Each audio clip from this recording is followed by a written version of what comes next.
So hello नमस्ते and came छो। स्वागत है आपका हमारे इस वीडियो में, जहां पे आज हम बात करने वाले हैं मैकबुक मिनी के बारे में और ख़ास करके एडिटिंग के पर्सपेक्टिव से। तो चलिए टाइम ना वेस्ट करते हुए वीडियो की शुरुआत करते हैं। सबसे पहले बात करेंगे मैक मिनी के स्पेसिफिकेशन के बारे में। तो ये जो मैक मिनी आता है M4 चिप के साथ आता है, जिसमें 10 कोर CPU 10 कोर GPU मिलता है।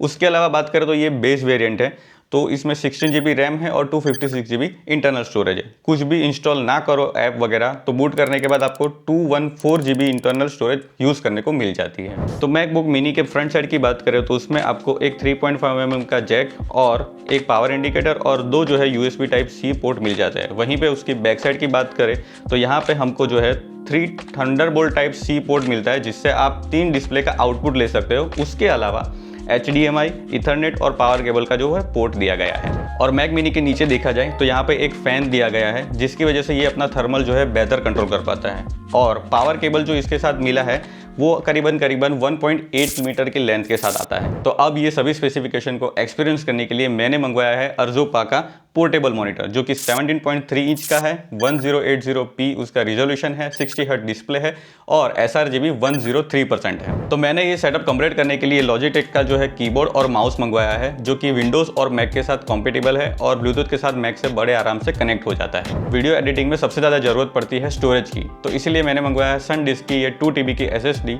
जिसकी read and writing speed 822 and 704 MB/s है, जो कि मेरे स्टाइल का जो एडिटिंग है उसके लिए एडिक्वेट है। और बेस वेरिएंट का जो मैक मिनी के इंटरनल स्टोरेज है उसको ज़्यादा ना छेड़ो, उतना ही अच्छा है, ऐसा मुझे लगता है। एसेसरीज में मेरे पास है ये डॉकिंग सिस्टम, जिसमें ये सभी पोर्ट अवेलेबल है। तो अब फाइनली बात करते हैं इस कॉम्पैक्ट येट पावरफुल मशीन के वीडियो एडिटिंग के बारे में। तो इसके लिए मैं सॉफ्टवेयर जो यूज़ करता हूँ वो है DaVinci Resolve। ये इतना बेहतरीन सॉफ्टवेयर है और इसके फ्री वर्जन में ही इतने ऑप्शंस मिल जाते हैं कि मेरे ख्याल से दूसरे किसी सॉफ्टवेयर की आपको ज़रूरत नहीं पड़ने वाली। तो DaVinci Resolve पिछले 7-8 महीनों से मैं यूज़ करते आया हूँ। जब स्टार्टिंग में यूज़ कर रहा था तो ज़्यादा लोड देने पर सॉफ्टवेयर क्रैश कर जाता था, लेकिन धीरे धीरे जो है DaVinci की अपडेट आती गई और जो है M4 चिप के साथ वो स्टेबल हो गया। तो अभी इतना मक्खन मुलायम बेहतरीन चलता है। तो बात करें और डिटेल एडिटिंग के बारे में, तो ये मशीन कैपेबल है 4K वीडियो एडिटिंग के लिए। मेरा जो एडिटिंग स्टाइल है उसमें 3 से 4 लेयर 4K की रहती है, जो ये बड़े आराम से हैंडल कर लेता है। अगर आप इस चैनल पर नए हो तो बेहतर समझ के लिए मेरा ट्रैवल ब्लॉग है वो देख सकते हो, और पसंद आए तो सब्सक्राइब भी कर ही लेना इस चैनल को। तो मैक मिनी के इस स्पेसिफिकेशन के साथ अगर आप जो है DaVinci का जो फ्यूजन सेक्शन है, जहाँ पे आप मोशन ग्राफिक्स वगैरह जो है क्रिएटिविटी कर सकते हो, तो वो अगर आपको यूज़ करना है तो मेरा एक्सपीरियंस उसमें ये रहा है कि थोड़ा बहुत जो नोड के साथ अगर आप यूज़ करना चाहो तो बहुत आराम से हो जाता है, कोई दिक्कत नहीं आती।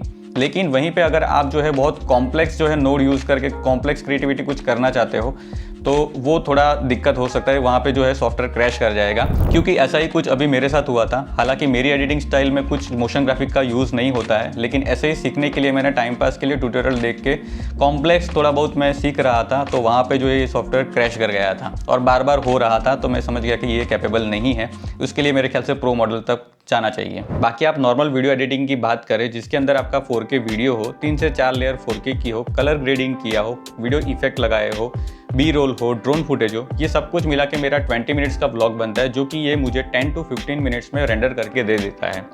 पहले जब M4 जो है DaVinci Resolve के साथ इतना ऑप्टिमाइज नहीं था, तब मुझे टाइमलाइन का जो प्रीव्यू है वो डिग्रेड करके देखना पड़ता था।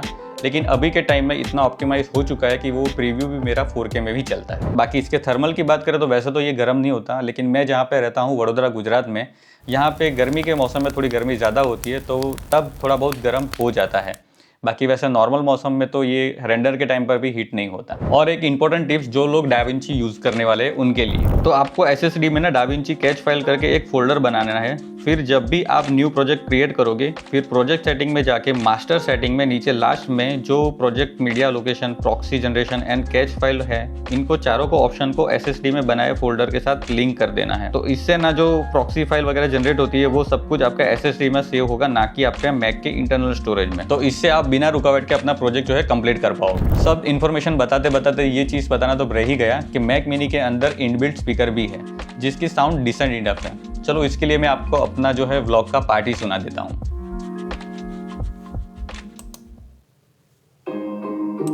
कभी कभी सफर सिखाता है कि हर इंसान, हर मोड़, हर रास्ता अपनी एक कहानी रखता है। किसी में रोशनी ज्यादा होती है, किसी में परछाइयां। खूबियां और खामियां सब में होती है, पर इतना भी बेहतर ना खोजो कि बेहतरीन ही खो दो। जहां हो, जैसे हो, बस चल पड़ो, क्योंकि सफर वही बदलता है जो चलने का हौसला रखता है। तो अभी तक वीडियो एडिटिंग के लिए मुझे कभी एक्सटर्नल स्पीकर की ज़रूरत नहीं पड़ी। कभी कभार मैं जो है ब्लूटूथ हैंडसेट यूज़ कर लेता हूँ, बाकी वैसा नॉर्मल मैं इसी साउंड के साथ, मतलब इसकी स्पीकर के साउंड के साथ ही एडिटिंग कर लेता हूँ। बाकी ये जो वीडियो आप देख रहे हो ये भी इसी से एडिट हुआ है, मतलब आपके लिए एडिट हुआ है, मेरे लिए होगा। तो कमेंट सेक्शन में बताना कि कैसा लगा ये वीडियो। बाकी सब्सक्राइब नहीं किया तो प्लीज़ सब्सक्राइब। अब बात करें ट्रैवलिंग पर्सपेक्टिव से, तो सबसे पहले मैं एडिटिंग करता था एप्पल के iPad M1 Pro के साथ, जो कि 11 इंच है। इसमें मैं LumaFusion करके एप्लीकेशन है वो यूज़ करता था, लेकिन धीरे धीरे मेरी एडिटिंग की रिक्वायरमेंट बढ़ी, लेकिन मेरा बजट नहीं। तो फाइनली मेरा बजट मैक मिनी के साथ फिट हुआ, तो मैंने ये परचेज़ किया। लेकिन इसके साथ ट्रैवलिंग कैसे करें, मतलब ट्रैवलिंग में इसके साथ एडिटिंग कैसे करें, तो मैंने सोचा क्यों ना ट्रैवलिंग टाइम पे iPad को ही मैक मिनी का डिस्प्ले बनाया जाए, जिसके लिए मैंने ये डोंगल खरीदा। तो वैसे इसको कहते हैं वीडियो कैप्चर कार्ड। तो ये HDMI टू Type-C है। तो HDMI केबल की एक साइड की पिन मैक मिनी में कनेक्ट करके दूसरी साइड का पिन जो है ये वीडियो कैप्चर कार्ड में कनेक्ट करके और फिर उसको iPad को कनेक्ट कर ले। फिर उसमें ओरिजोन ऐप ऑन करो और मैक मिनी पावर ऑन करो, तो ये डिस्प्ले डायरेक्ट यहाँ पे कनेक्ट हो जाता है। तो वीडियो एडिटिंग करते करते कभी कभी ऐसा लग रहा था कि iPad का जो 11 इंच का डिस्प्ले है वो कहीं ना कहीं कम पड़ रहा है। तो इसके लिए मैंने ना क्या किया पता है, अभी कोई होटल वाले ना सुन रहे, पर जहाँ पे मैं रुकता हूँ तो मैं थोड़ा धीरे से बताता हूँ। जहाँ पे मैं रुकता था ना, वहाँ की जो होटल की जो अंदर टीवी थी उसको HDMI से कनेक्ट कर लेता था और फिर यूज़ करता था।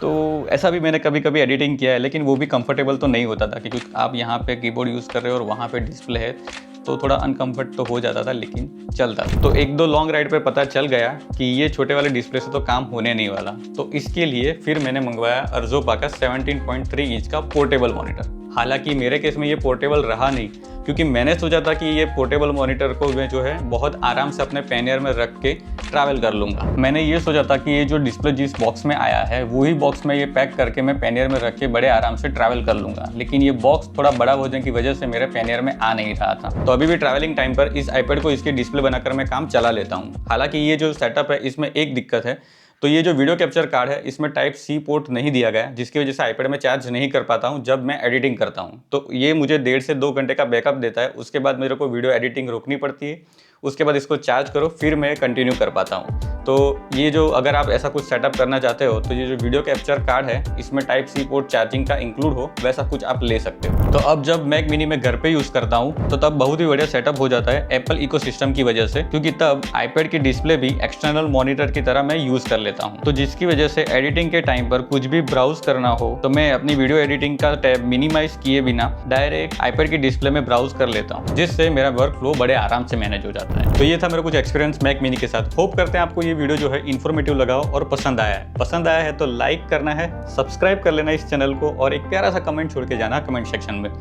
बाकी मिलते हैं ट्रैवल सीरीज के साथ, तब तक बाय बाय, टेक केयर, शुक्रिया।